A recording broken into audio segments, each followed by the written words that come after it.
The new patch just dropped that nerfed many different characters like Kiriko, Orisa, Roadhog, and lastly, Sojourn. And each one of these changes are going to have an effect on what characters are good and bad in the meta. So in this video, we're going to be breaking down 5 heroes that are looking to benefit the most in the new meta. So let's break it all down. But do me a huge solid and smash that subscribe button. We're super close to 50,000 subscribers, and let's get into the video. Now, the first character that we got to talk about is actually Ramattra. Now, Ramattra has been very powerful for quite some time, but has been a bit outshined specifically from Orisa and Roadhog. Now, with Roadhog losing a ton of power and Orisa getting like a tiny slap on the wrist, Orisa's probably still going to see quite a bit of play. But Ramattra with no changes, still already very powerful, still competing even in and against those dominant tanks in their final forms. Ramattra is looking better and better going into this new patch. And I would imagine that Ramattra is one of the best de facto tanks to both poke and brawl with in general. And we could very easily fall into a Ramattra meta. And even if we don't, Ramattra is still going to be a phenomenal character to play and learn. So definitely keep an eye on this character because he's going to be freaking nuts.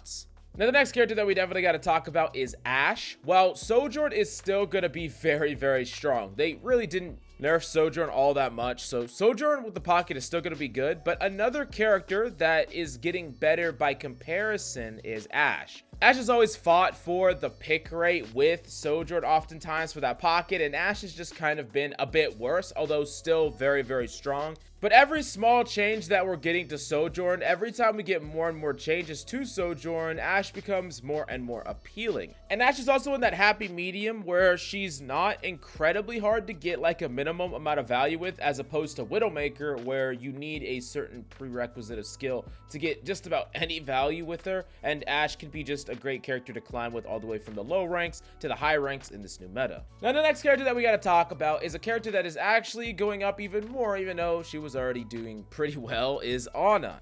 Now, one of the key changes that they're doing to this patch is something specifically about Kiriko, and it's the change in health. Specifically, the amount of health that she can heal at a certain rate, meaning that they are trying to push Kiriko into what is like a off healer or a utility healer, or someone that doesn't provide a ton of healing, but provides utility. Think someone like Zen, right? Or perhaps even a character like Lucio. And I'm not talking about the difference between main healer, off healer here. I'm just talking about the pure volume of heals. Because if you have a Kiriko and you're pairing it with another support that doesn't heal a lot, you're not going to be able to get large health pools up to full very quickly. So oftentimes you like to pair someone that can heal a lot with a character that could just have more utility and maybe doesn't heal quite as much. But the thing about Kiriko is Kiriko provided all this freaking utility, and at the same time, she also could heal some of the highest numbers in the game. So she could basically do it all, and it was a little bit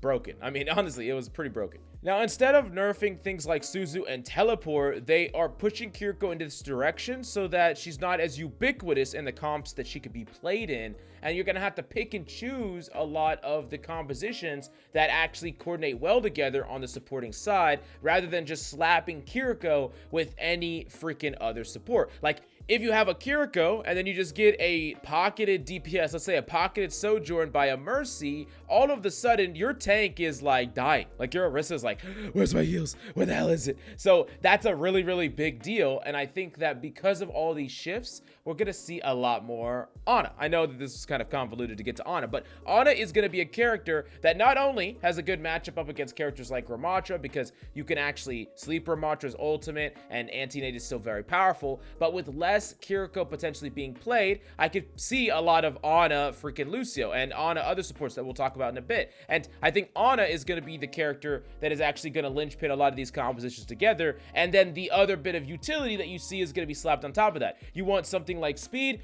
Ana Lucio. You want a pocket, Ana Mercy. You want all the crazy powerful broken utility that Kiriko has to offer? Well, then you're probably playing Ana Kiriko and you're forgoing that pocket. This is what I think is going to create a potentially healthy meta. We can hope and pray, but I do think that regardless of what happens, Ana is going to end up on top going into this next patch.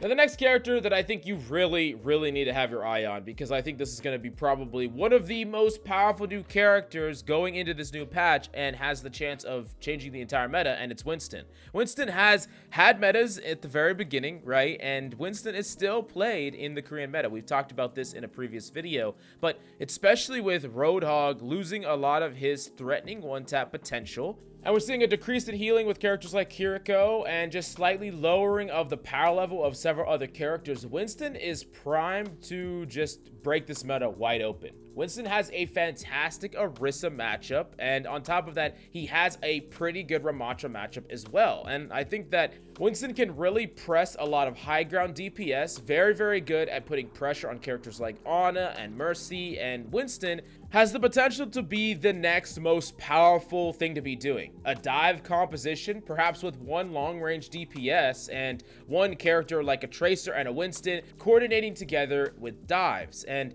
when we think about a dive potentially being meta, because I actually think there's a huge chance that dive is one of the, if not the strongest things you could be doing after these changes, then a lot of characters that didn't see as much play before all of a sudden become pretty decent or potentially good. Having a pocketed DPS could be a liability up against a huge dive, and maybe you don't even want to invest having that pocket because you want the extra utility of Kiriko. So you're rocking Kiriko with another character to help your dives. Now, I will say that Winston is very tricky to play properly, and a lot of people keep asking me about how to play Winston up against characters like Orisa, up against characters like Ramattra, and pocketed DPS. So I'm going to be making an in-depth guide on this channel exactly how you can dominate with Winston and get value with Winston, even up against a lot of your supposed hard matchups or counters, because Winston just feasts on a lot of this. But make sure to smash the like, subscribe, and let me know down below if you want to see that. But the last character that we got to talk about, the last character that I think is actually going to be a sleeper pick going into this next patch, is Zenyatta.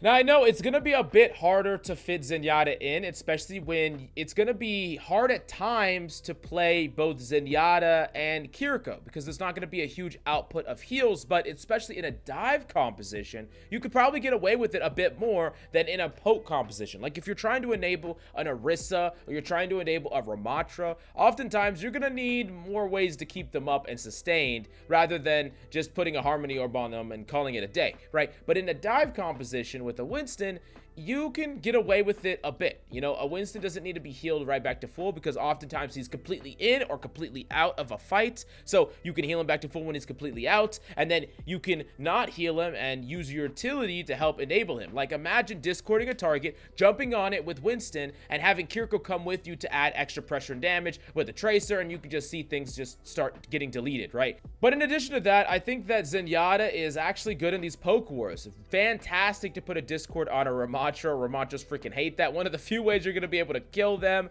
And all in all, I think that Zen is just a sleeper pick, and oftentimes I think he could have been played even pre-patch, but players just always avoided it. But anyways, these are the 5 characters I would say you should look out for the most going into the post-patch era. But there's also going to be a ton of characters that are going to remain dominant, still see play, and we're going to see how it all shakes out over the next week or so, and then break down a tier list. So smash that like, subscribe, let me know how you feel about this in the comments down below, and I'll see you next time.